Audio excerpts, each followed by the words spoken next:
sampai kita berpikir ketika kita baru patah hati, lantas dunia sudah berakhir. Masih ada Allah. Iya sih, tapi gimana dong hidup saya nggak bisa hidup tanpa dia. Ada Allah. Nanti setelah Allah tunjukin, baru kita bilang untung ya dulu diputusin, ngomong gitu. Udah gitu kayak pamer gitu ke mantan nih biar dia nyesel. Wah, posting yang keren-keren, hasil editan, pencitraan. Karena salah satu prestasi kita tuh bisa bikin mantannya nyesel gitu kan. Astagfirullahaladzim. Enggak sih, dia mah gak nyesel, biasa aja.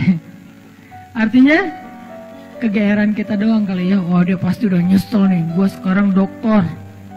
Dia udah nyesel nih, sekarang gue dokter. Dia udah nyesel nih, sekarang gue pengusaha sukses. Dia udah nyesel nih, dan segala macam. Nggak pasti juga sih. Yang jelas kita jadi ngerasa benar ya, Allah menyelamatkan saya dari dosa. Coba kalau nggak diputusin dulu, mungkin kita sama-sama udah jadi pembuat dosa yang harus kita bayar mahal dosa-dosa kita itu di dunia dan di akhirat. Satu, oh gara-gara diputusin sama dia, akhirnya Allah mempertemukan saya dengan orang yang lebih tepat buat saya, bukan lebih baik ya. Karena lebih baik itu berarti kita menjudge. Belum tentu dia jelek, enggak. Yang lebih tepat buat kita. Dan dia juga dikasih yang lebih tepat buat dia. Karena kasusnya banyak teman-teman. Ada kasus seorang ibu yang sakit kanker, dirawat di salah satu rumah teduh yang tempat istri saya tuh, ditinggalkan oleh suaminya. Suaminya ketika tahu istrinya sakit kanker malah pergi ninggalin dia. Tapi di kasus yang lain, justru ada seorang suami setia banget nungguin istrinya, ninggalin semua pekerjaannya, tinggal di Bandung untuk jaga istrinya berobat. Padahal istrinya udah nggak bisa menyenangkan dia sama sekali, tapi dia setia kepada istrinya. Ini kan masalah Allah lebih tahu ya, masa depan kita bakalan kayak gimana, kasus-kasus kita bakalan kayak gimana. Bisa aja dengan pasangan yang Allah kasih sekarang, dia lebih sabar dengan proses kita dalam pekerjaan, nggak survive, gagal lagi, bikin usaha ini rugi, bikin usaha itu rugi. Tapi dia nggak pernah ngeluh. Bukankah dia lah pilihan Allah buat kita? Nggak usah ngeluh, kalau gitu ujian. Artinya ada aja pasti kebaikan yang kita lihatlah sisi baiknya. Dan itu bukti kalau Allah alam yajidka yatiman fa'awa. Nah sekarang coba alam yajidka yatiman fa'awa ini kita lihat dalam kasus Nabi. Goalsnya sama. Goalsnya supaya kita percaya sama ma wadda'aka rabbuka wa ma qala, itu intinya ya. Nah dalam konteks sirah Rasulullah SAW, kalau kita mau memahami alam yajidka yatiman fa'awa dengan membaca sirah, itu keren banget. Allah tuh bener banget ngomong alam yajidka yatiman fa'awa. Rasulullah lahir dalam keadaan yatim, Allah lah yang memfa'awakan Nabi. Dengan cara apa? Pertama Allah masukkan rasa cinta ke dalam hati kakeknya. Sehingga kakeknya menganggap Nabi sebagai cucu kesayangan di antara cucu-cucunya. Lalu Allah masukkan rasa cinta ke dalam hati ibundanya. Oh biasa Ustaz, banyak ibu yang gak sayang sama anaknya. Nah sekarang ibunya sayang banget sama anaknya. Aminah sayang banget kepada Muhammad SAW. Yang ketiga nih yang agak unik nih. Allah masukkan rasa cinta itu ke dalam hati ibu susunya. Halimah dari Bani Sa'di atau Sa'diyah namanya. Halimatus Sa'diyah. Kan ceritanya Halimah tuh mereka dari kabilah Sa'di itu, dari orang-orang pedalaman. Biasanya suka ada musim kerjanya, suka ada kerja musiman. Nah kerja musiman itu apa? Nyusui anak-anak orang terpandang di kota Mekah. Sehingga beberapa cewek dari Bani Sa'di itu pada musim menyusui, mereka datang, yang mereka udah bisa menyusui, mereka datang ke Mekah mencari anak-anak orang terhormat di Mekah untuk disusui. Tujuannya dua. Satu, mendapatkan bayaran dari profesi itu. Kedua, bisa mengikat hubungan kekeluargaan antara keluarga si perempuan ini dengan keluarga bayi tersebut yang ayahnya adalah kepala kaum. Itu tujuan menyusui pada masa itu. Dan kalau sudah diikat persaudaraannya jadi kayak koalisi gitu, jadi geng gitu kan. Kalau ada sesuatu yang terjadi kepada keluarga ini, nanti yang akan ngebelain mereka itu adalah kabilah yang mereka sudah punya hubungan tadi tuh. Mu'akhad namanya, atau punya kayak perjanjian gitu. Nah, ketika perempuan-perempuan, cewek-cewek dari Bani Sa'di datang ke Mekah, di antara mereka ada Halimah, mereka kan nyebar tuh sesuai dengan rekomendasi dari temannya yang kenal dari sebelumnya, punya link apa segala macam, datang ke rumah-rumah orang-orang terpandang di Mekah. Terus cewek-cewek itu pada satu persatu mendapatkan bayi untuk disusui. Ada yang dapat bayi dari anak orang kaya, ada yang dapat bayi dari anak pemuka kaum, ada yang dapat bayi dari seorang anak yang dermawan, apa dan segala macam, banyak lah, pokoknya banyak keuntungan. Kecuali Halimah. Ketika yang lain udah dapat bayi-bayi keren, kamu dapat siapa?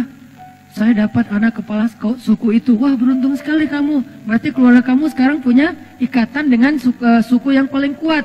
Kan keren ya? Pertama bangga, kedua nggak ada yang berani dengan keluarga ini karena dia punya link kepada kabilah yang kuat. Kayak gitu berlaku dulu tuh. Terus kayak apa istilahnya ya? Zimmah. Nah, saya baru ingat. Zimmah. Jadi punya jaminan dari keluarga itu. Jadi nggak ada yang berani. Terus kalau kamu dapat siapa? Saya dapat anaknya Fulan. Wah, anak orang kaya dong, dibayar gede dong. Alhamdulillah kalau bahasa sekarang, untung. Tapi giliran Halimah ditanya, kamu dapat siapa? Muhammad. Muhammad siapa? Ayahnya udah wafat. Hah, kamu ngambil anak yatim? Terus yang bayar siapa? Nggak ada. Hah, kasihan banget sih kamu, gitu kan ya kalau bahasa kita ya. Halimah diantara ibu-ibu susu yang lain seolah-olah kesannya dapat yang paling tidak menguntungkan. Tapi ternyata kebalikannya. Kenapa Halimah kok memilih Muhammad di antara banyak anak bayi yang ada di Mekah? Karena begitu ngelihat Muhammad, Halimah langsung jatuh hati. Itu namanya fa'awa. Allah yang menjadikan Halimah jatuh hati kepada Rasulullah. Langsung jatuh hati. Akhirnya Halimah nggak peduli anak ini yatim atau nggak peduli dibayar apa nggak peduli keluarganya kuat, kabilahnya atau enggak. Yang jelas saya sayang banget sama anak ini. Itu yang Allah lakukan dengan Halimah. Dipeluk oleh Halimah. Bahkan Halimah memperlakukan Nabi Muhammad kecil lebih baik daripada ibu-ibu susu lain memperlakukan bayi mereka karena dibayar, karena profesional. Kalau ini bukan profesional, ini cinta. Lebih dalam daripada sekedar profesi. Dan kayak gitulah cara Allah melindungi Rasulullah. Seandainya Rasulullah punya harta waktu itu, seandainya ayah Rasulullah masih hidup waktu itu, maka Rasulullah mungkin akan dititipkan kepada ibu susu profesional. Tidak sekeren Halimah. Tapi berhubung dia nggak punya harta, berhubung dia ayahnya udah meninggal, berhubung kakeknya itu nggak bisa membayar ibu susuan, akhirnya yang muncul, yang menyusui Muhammad kecil, justru seorang perempuan paling baik di antara semua ibu-ibu susu yang ada waktu itu. Yang paling ikhlas, yang paling tulus, yang kasih sayangnya paling besar, yang paling sayang kepada Rasulullah karena nggak ada motif yang lain. Ini cara Allah tuh keren banget deh.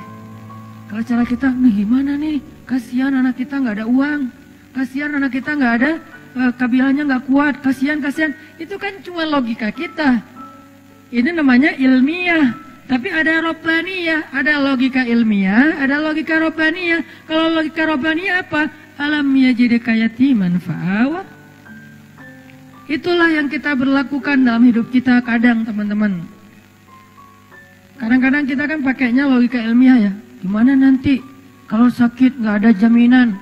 Gimana nanti kalau udah lulus tapi nggak ada jaminan? Gimana nanti kalau ayahnya meninggal terus nggak ada warisan? Gimana? Ikhtiar mah ikhtiar aja. Cuman iman nggak boleh ngikutin ikhtiar. Dia terpautnya ke langit. Ikhtiar itu di bumi. Udah aja yakin sama Allah. Alam yajidka yatiman fa'awa. Saya anak tukang pangkas tapi kuliah di Mesir. Saya anak seorang ibu yang cuman ibu rumah tangga. punya warung kecil di depan rumah tapi nggak pernah untung, soalnya dimakan sama anaknya semua tuh, semua dagangan. Jual apa? Mak, boleh ambil? Ambil. Jadi kerjaan kita tuh makanin warung emak. Jadi nggak pernah untung. Yang ada rugi. Kok bisa kuliah di Mesir? Bukankah alam ya jadi kayak yatim? Allah punya banyak cara. Bisa aja Allah kasih caranya dengan saya ada sedikit prestasi dalam bidang tarik suara gitu. Musabakoh maksudnya. Bidang musabakoh kayak alhamdulillah pas tampil bukan karena saya ngajinya bagus, kebenaran musabik itu mutasabik. Peserta yang lain asal tampil serak wae. Yang ini serak, yang ini salah baca. Ya udah alhamdulillah menang ya. Bukan karena bacanya keren, karena yang lain lagi nggak fit. Walaupun didoain juga sih, ya Allah serak dong please. Pas ngaji, jadi agak-agak kurang ikhlas juga, namanya musabakoh anak-anak ya kayak atlet gitu loh, karena semangat, jatuh gitu. Jadi artinya kayak tadi lah tanding Pevi ya, Pevi Sanggu tadi teh nonton sama teman-teman. Begitu yang Jepang kan pas Sanggu yang street itu, yang pas Jepangnya main, yang keempat kan bagus semua tuh.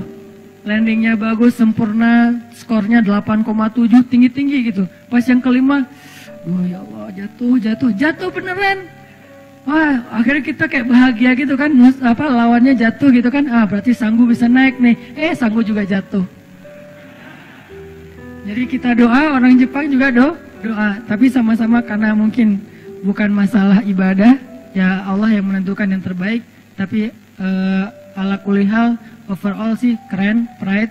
Barakallah buat Sanggu dan Pevi streaming. Mudah-mudahan tetap semangat. Oke, balik lagi. Intermezzo.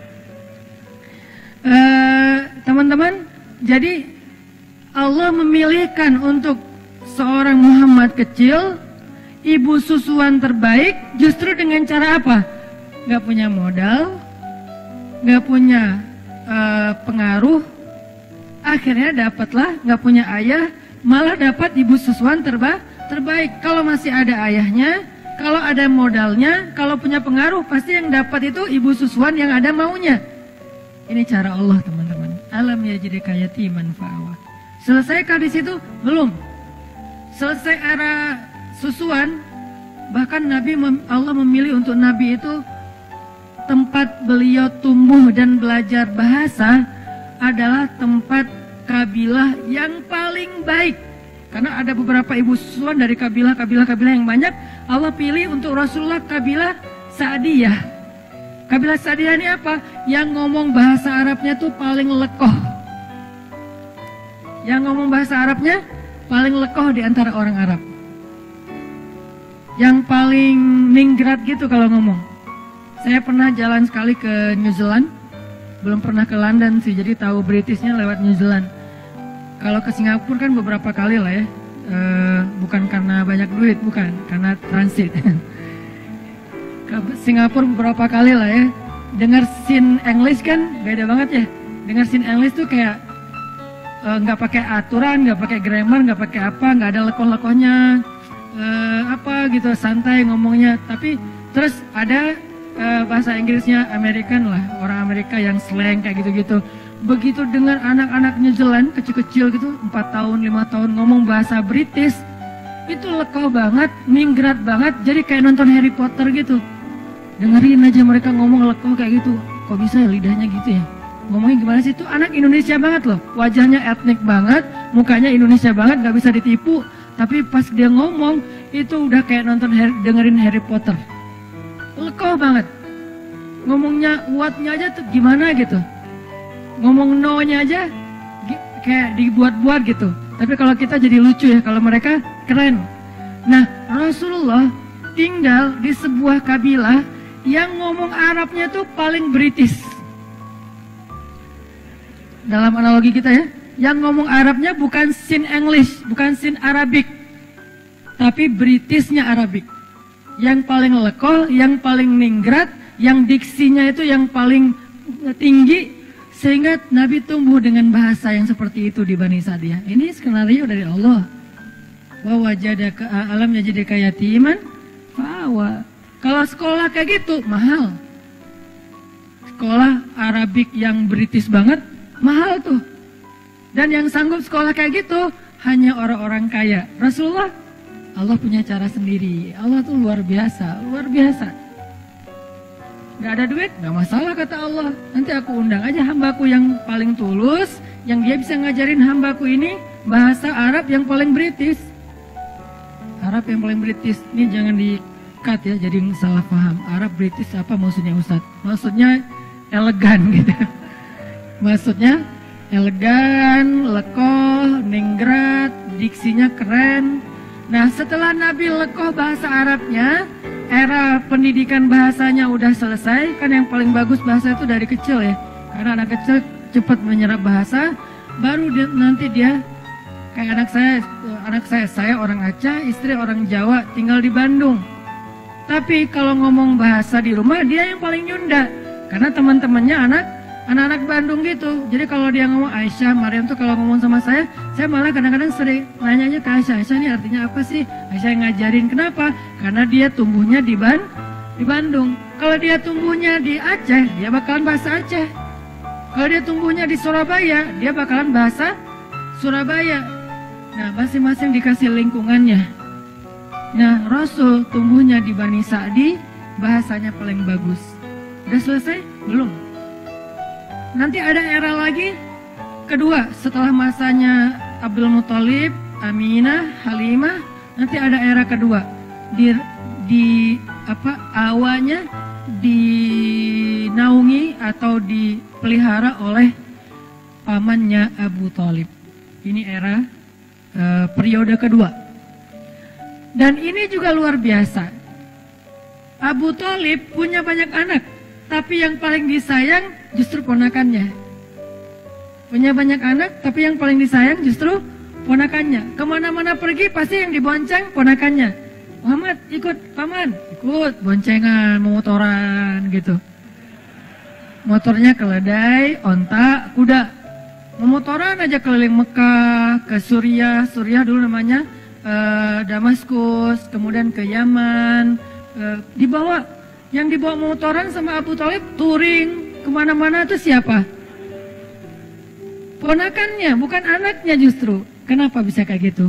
Allah masukkan cinta ke dalam hati Abu Thalib, sehingga diantara semua keluarganya yang paling disayang justru bukan anaknya tapi ponakannya. Allah yang bikin kayak gitu. Sehingga karena sayangnya Abu Thalib kepada Rasulullah kecil, Muhammad kecil, akhirnya Abu Thalib tuh mikirin banget pendidikan Muhammad kecil. Mikirin banget. Gimana ya cara anak ini jadi seorang pemimpin? Anak-anak yang lain gak gitu-gitu amat. Tapi yang ini difikirin, sama kayak seorang ayah mikirin, nanti dia SD-nya di mana yang bagus ya? Browsing, banding-bandingin, komparasi yang satu dengan yang lain, harga, kurikulum, segala macam kan ya? Nanti SMP-nya di mana ya? Nanti dia belajar ini di mana ya? Nanti dia belajar itu di mana ya? Sama kayak sekarang saya mikir anak saya nanti kalau yang dia laki-laki dia harus bisa satu. Buat saya pribadi ini subjektif banget ya.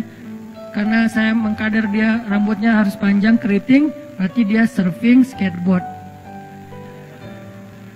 Karena model rambut udah dapet nih, kayak reggae banget lah ya. Surfing, skateboard harus bisa. Berarti belakang rumah saya harus bikin mini rem biar dia latihan sendiri gitu. Satu. Dari sisi mainnya.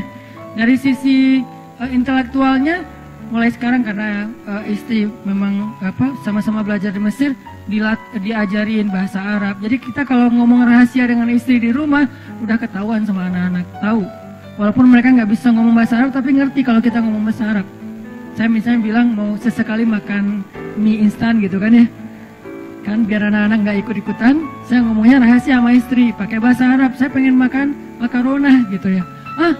Baba mau makan mie instan ya, gitu langsung. Ketahuan, nggak bisa rahasia-rahasiaan lagi. Atau mau keluar gitu, kita keluar berduaan yuk, tapi pakai bahasa Arab. Gitulah pokoknya. Jadi kita keluar berduaan yuk, nggak usah bawa anak-anak, pasti ketahuan. kita mau ditinggal kata mereka. Jadi karena udah dilatih di rumah dari sisi intelektualitasnya, bahasanya nggak harus lancar ngomong tapi ngerti secara listening. Terus Al-Qur'annya, pokoknya bagian saya mah main aja, bagian yang tadi pendidikan apa segala macam, istri aja lah, ngafal Quran, ngafal hadis, bahasa Arab, ya semua Umi aja deh. Sama Bapak apa? Yuk kita jalan yuk kita main yuk, bagian seru-seruan gitu. Supaya dia nanti, kalau saya cita-citanya anak saya tuh kalau laki-laki tampilan reggae, tapi instalasi di dalamnya tuh softwarenya Mekah. Jadi anak main tapi hafal Quran, pengennya mah ya, namanya juga orang tua kan ya. Nah, Abu Thalib mikir banget buat Muhammad kecil. Gimana anak ini jadi seorang leader, gimana anak ini jadi seorang yang luar biasa, pemimpin umat, itu difikirin sama Abu Thalib. Kenapa kok bisa gitu-gitu amat? Allah titipin Muhammad kepada Abu Thalib. Alam yajidka yatiman fa'awa. Allah yang titipin. Kalau Allah titipin itu udah keren banget, udah pasti. Sehingga di sebelah Ka'bah itu teman-teman, sebelah Ka'bah itu ada sebuah spot, sebuah tempat kongres para ketua kabilah, pemimpin kabilah di Mekah, namanya Darun Nadwah. Itu di sebelah Ka'bah. Kalau sekarang mungkin jadi kayak makam Ibrahim gitu kan, kalau yang pernah umroh, daerah-daerah situ. Jadi sebelah Ka'bah ada tempat orang-orang kepala suku Mekah itu sering bikin kongres, bikin meeting, bikin apa, ngomongin tentang kota Mekah, ngomongin tentang perdagangan, ngomongin tentang politik, ngomongin tentang perang dan seterusnya. Semuanya di situ, namanya Darun Nadwah. Nah, biasanya setiap ketua kabilah kalau pergi ke Darun Nadwah itu, mereka bawa anak kesayangannya yang laki-laki sebagai kaderisasi. Jadi pendidikan pada masa itu tuh bukan sekolah formal, ikut ayahnya, itu pendidikan pada masa itu. Bukan sekolah formal tapi ikut ayahnya. Sehingga biasanya anak laki-laki nggak akan jauh-jauh dari ayahnya, anak perempuan nggak jauh-jauh dari ibunya. Sehingga Nabi SAW ternyata selalu dipilih oleh Abu Thalib di antara anak-anaknya untuk ikut Abu Thalib ke Darun Nadwah. Yang lain milih anak laki-lakinya, Abu Thalib milih ponakannya. Coba, ngapain dipilih ikut dalam Darun Nadwah? Nanti di Darun Nadwah dia duduk di sebelah Abu Thalib. Duduk di sebelah Abu Thalib, dengerin gimana cara komunikasi dalam sebuah musyawarah, meeting, kongres, gimana cara meyakinkan orang kepada pendapat kita, gimana cara komunikasi yang santun, gimana cara debat yang baik, gimana cara ngatur pemerintahan, gimana tentang politik, gimana tentang jihad, gimana membangun koalisi, gimana, itu Muhammad semuanya dengerin di sebelah Abu Thalib. Kebenaran Abu Thalib yang paling bijak di antara ketua kabilah. Jadi dia kayak belajar langsung ke legend-legendnya gitu. Belajar langsung ke legend-legendnya. Di situ nanti ada Abu Jahal, walaupun belum musuhan ya. Abu Jahal masih dikenal Abu Al-Hakam. Jadi kalau ngeluarin kata-kata itu syair semua. Tapi jadi ngedengar, oh gitu ngomong yang diksinya bagus. Oh gini ngomongnya yang punya wawasan. Oh gini ngomongnya yang menyampaikan teori, analogi segala macam. Muhammad belajar kayak itu. Sehingga ketika Muhammad pulang ke rumah, anak-anaknya Abu Thalib mengupdate berita tentang politik Mekah lewat Rasulullah. Muhammad tadi ngomong apa di sana? Gitu coba. Padahal ayahnya sendiri kepala suku, tapi ayahnya memilih Muhammad kecil. Alam yajidka yatiman fa'awa. Allah itu udah sebaik-baik pembuat rencana lah pokoknya.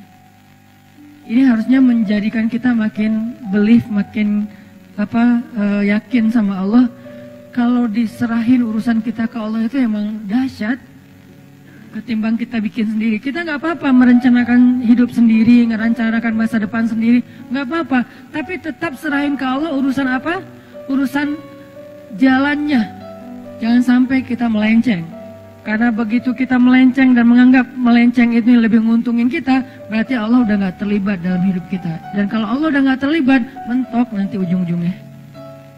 Kalau kita ngikutin jalan Allah yang lurus, walaupun menurut logika ilmiah kayak nggak jelas gitu, ikutin aja. Karena emang jalan Allah itu unik, sering banyak surprise gitu kan ya. Sama kayak Rasulullah, kok gitu sih harus yatim dulu? Kan nggak tahu nih alasannya. Pas tahu, oh iya ya, ternyata dengan yatim justru dapat halimah. Kok gitu sih yatim? Dengan yatim justru dapat Abu Thalib. Dan seterusnya dan seterusnya. Intinya wa wajadaka ailan fa'aghna. Itu teman-teman. Insyaallah ternyata baru dapat satu ayat. Alam yajidka yatiman fa'awa. Itulah tafsir teman-teman. Itulah yang kita pelajari di Mesir, di Al-Azhar. Satu ayat itu kalau mau dibedah lebih dalam lagi mungkin banyak komparatif dengan surat-surat yang lain akan lebih panjang.